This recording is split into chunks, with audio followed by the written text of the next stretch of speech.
So here's the thing. I buy external hard drives a lot just so I can basically skin them and get the drives out of them to put in my NAS devices for my Plex server. That's like the cheapest way to get just a bulk amount of hard drives, right, on the market. And so this one is no different. Seagate expansion desktop drive. It's the STGY8000400, which I think the 8000 stands for 8000 gigabytes. And 400, yeah, you know, I don't know what that's about, but anyway, so the box is pretty plain, and there's not a whole lot in it other than a tiny instruction manual, and then just the drive itself and some cords. Now, let's get this guy out. Oh, let's peel this off. Let's just peel this off. Yeah, there it is. Yep. So all the design on this drive is underneath, interestingly enough. So we have this really cool, like, tessellated design on the bottom, which you'll never see because it's sitting on a desk, and on all the sides, which you'll never see because they're sitting on a desk. On the back, we have USB 3.0 micro, so the old school one, and then a separate power adapter. And then we have like 7,000 different adapters for every, and some of them are kind of the same. I don't know. Whatever.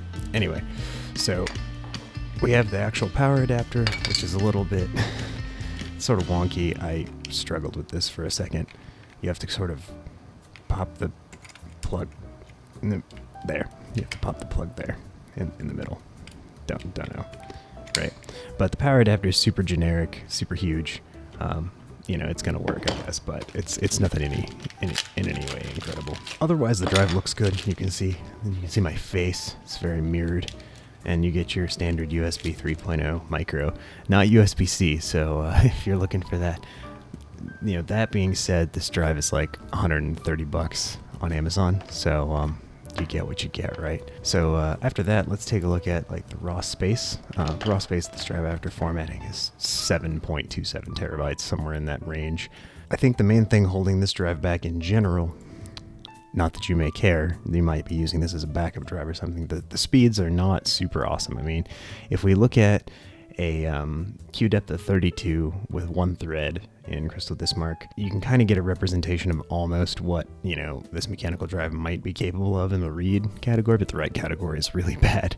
And then if we start trying to add more threads to the equation, or like smaller random writes and reads, the speed goes way down. just falls off a cliff, as you can see in both the 1 and 32 gigabyte tests. And this is probably gonna, you know, it's a very budget drive, so that's just kind of what you're gonna get in this sort of budget range.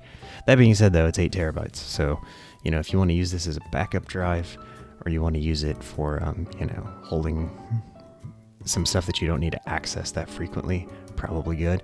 I don't know that I'd recommend plugging this in and just using it regularly, because it's just you're going to be disappointed. Otherwise, I guess we get into the question of whether or not you should buy this. I say save your money, buy something a little bit better if you're actually going to use it as an external hard drive. There's really no point in buying this drive for use as an external hard drive.